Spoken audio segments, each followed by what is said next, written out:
Mongoli zmenili Slovensko navždy. Prečo začali rásť kamenné hrady? Keď Mongoli na jar opustili Uhorsko, nezostalo po nich iba spálené územie. Zostala po nich otázka, ktorá musela prenasledovať kráľa, šľachtu aj obyčajných ľudí. Čo ak sa vrátia?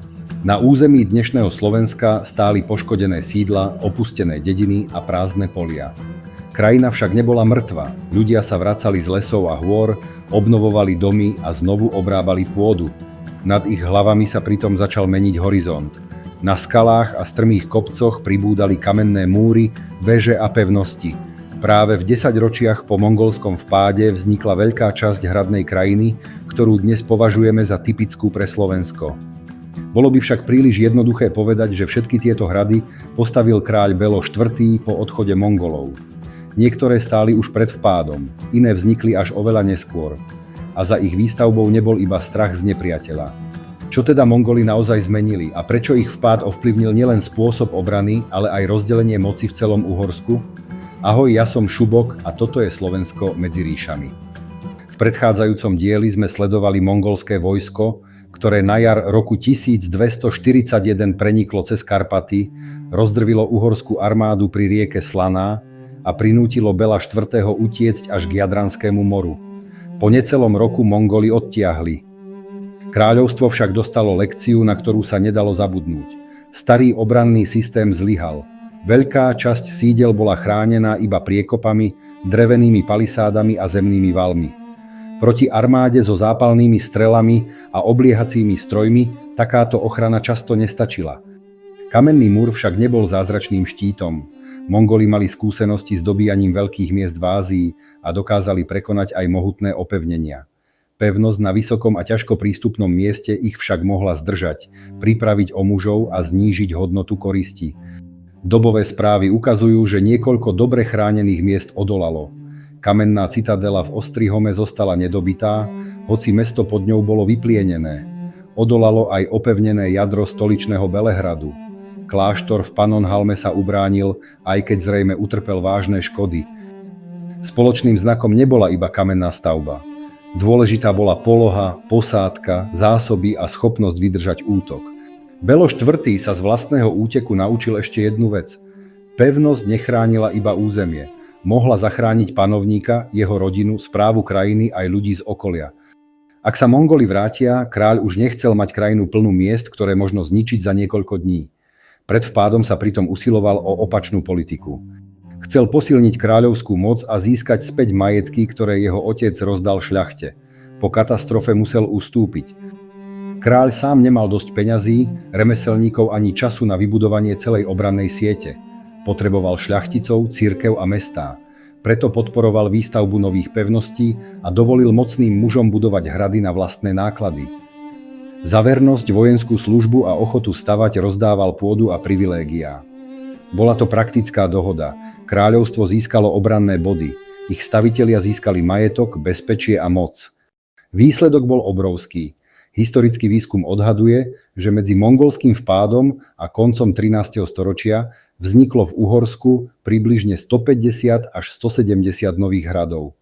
Presné číslo závisí od toho, ktoré lokality a stavebné fázy započítame.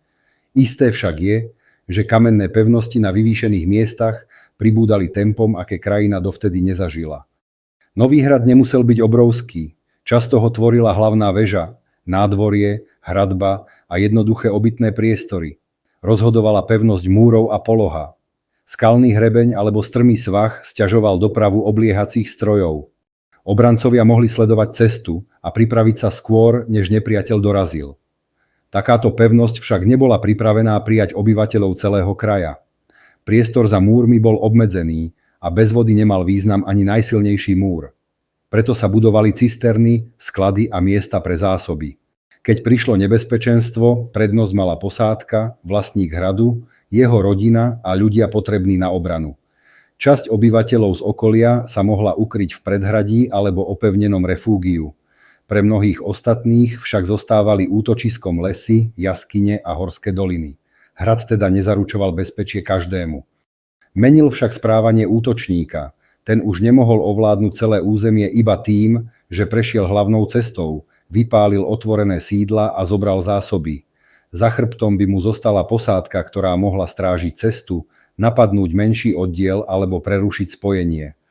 Sieť pevností mala význam práve preto, že každý hrad podporoval ostatné. Táto zmena je dodnes viditeľná aj na Slovensku. Nie však ako jednoduchý zoznam hradov postavených jedným kráľovským rozkazom.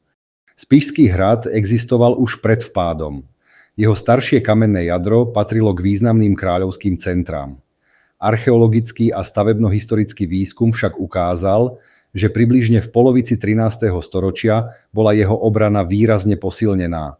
Pribudli veže, brány a opevnené priestory, ktoré mohli slúžiť aj ako útočisko. Nebol to nový hrad postavený na prázdnej skale. Bol to starší hrad prispôsobený svetu po mongolskom vpáde. Na severe vyrástol Oravský hrad na vysokom brale nad riekou Orava. Kamenná pevnosť tam pravdepodobne nahradila staršie drevené opevnenie a v písomných prameňoch sa objavuje v druhej polovici 13. storočia. Jeho poloha nebola náhodná. Kontroloval dôležitú cestu smerujúcu k poľskému pohraničiu a pri pohľade z dola pôsobil presne tak, ako mala nová pevnosť pôsobiť. Ťažko dostupne a hrozivo. Hričovský hrad vznikol po vpáde pri významnej komunikácii v údolí Váhu.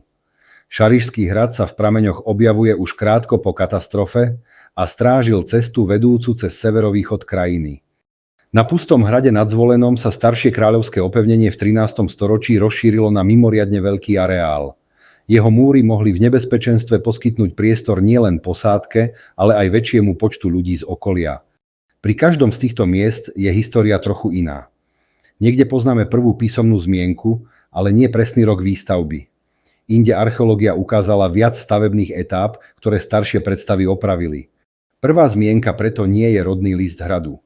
Dokazuje iba to, že v danom čase už existoval a dostal sa do zachovaného dokumentu. Rovnako neplatí, že každý hrad z druhej polovice 13. storočia vznikol iba proti Mongolom. Pevnosti strážili hranice, priesmyky, riečne údolia a obchodné cesty. Chránili kráľovský majetok, mýta, bane, aj správne centrá.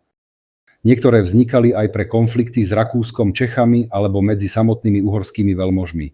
Práve tu sa ukazuje zvláštny dôsledok Belovej reformy. Hrady mali posilniť kráľovstvo, ale zároveň posilnili svojich vlastníkov. Kamenná pevnosť nebola iba múr, bola centrom panstva. Patrili k nej dediny, polia, lesy, cesty a povinnosti obyvateľov. Na hrade sedel správca, skladovali sa tam zásoby a vyberali poplatky. Kto ovládal hrad, mohol kontrolovať celé údolie alebo región. Výstavbu pritom neniesli na pleciach iba králi a šľachtici. Kameň bolo treba vylomiť, opracovať a vytiahnuť na kopec. Drevo bolo treba vyrúbať, vápno vypáliť, vodu a jedlo dopraviť robotníkom. Za múrmi, ktoré dnes obdivujeme, boli roky práce remeselníkov, poddaných a ľudí, ktorých mená nepoznáme. Pre obyvateľov okolia mohol hrad znamenať ochranu, no aj nové povinnosti. V čase útoku poskytoval nádej na prežitie. V čase mieru však pripomínal, kto vlastní pôdu a komu treba odvádzať dávky alebo prácu. Bezpečnosť a moc rástli na tom istom kopci. Po vpáde sa nemenili iba hrady. Panovník podporoval obnovu miest, udeľoval privilégiá a pozýval nových osadníkov.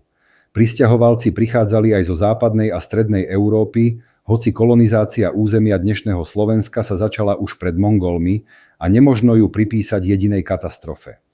Noví obyvatelia pomáhali obnovovať obchod, remeslá a neskôr aj banské oblasti.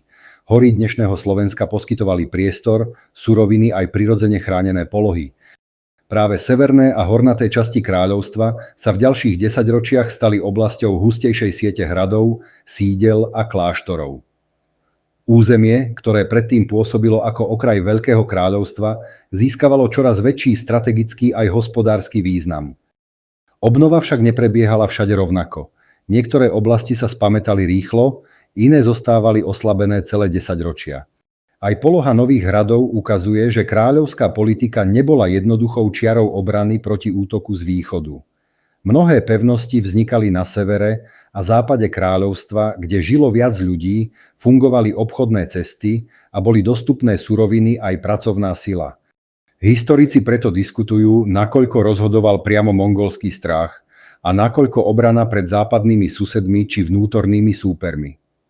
Najpravdepodobnejšia odpoveď je, že všetky tieto dôvody pôsobili súčasne. Mongolský strach však nezmizol. Belo IV. Vo svojich listoch pápežovi opisoval Dunaj ako kľúčovú obrannú líniu Európy. Jeho slová mohli mať aj politický cieľ, pretože od pápeža potreboval podporu. Obavu z ďalšieho útoku však nemožno považovať iba za divadlo.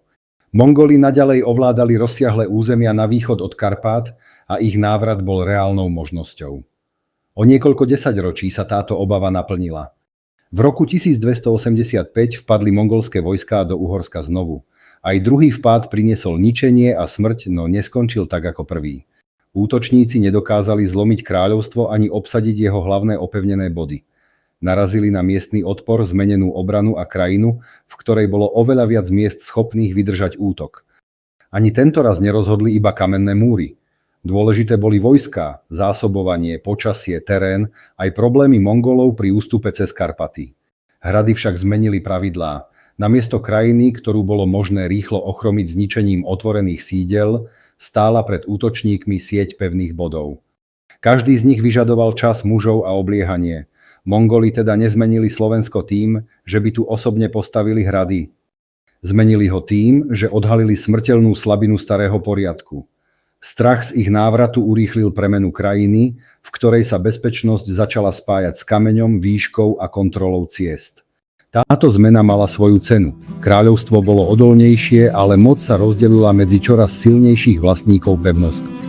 Keď dynastia Arpádovcov neskôr vymrela, práve hrady umožnili niektorým veľmožom ovládať celé regióny takmer ako vlastné krajiny. Na území dnešného Slovenska to napokon ukázal aj Matúš Čák Trenčiansky. Najväčším dedičstvom mongolského vpádu preto nie sú iba ruiny na kopcoch. Je ním nový spôsob uvažovania o moci. Kto chcel ovládať krajinu, musel ovládať jej pevnosti. A kto sa chcel ubrániť Veľkej ríši, už sa nemohol spoliehať iba na jedno vojsko a jednu rozhodujúcu bitku. Hrady, ktoré dnes považujeme za romantické symboly minulosti, boli odpoveďou na veľmi konkrétny strach. Mnohé nevznikli priamo pre Mongolov, ale takmer všetky vyrástli v krajine, ktorú ich vpád navždy zmenil. Ďakujem, že ste toto video sledovali až do konca. Ak sa vám páčilo, kliknite na páči sa mi. Prihláste sa na odber kanála a aktivujte si zvonček, aby vám neušli ďalšie dokumenty zo série Slovensko medzi ríšami. Moju tvorbu môžete podporiť aj prostredníctvom odkazov, ktoré nájdete pod videom. A teraz otázka pre vás. Ktorý slovenský hrad podľa vás najlepšie ukazuje, ako sa krajina zmenila po mongolskom vpáde? Napíšte mi to do komentára a dajte mi vedieť aj to, či chcete, aby séria Slovensko medzi ríšami pokračovala ďalším dielom.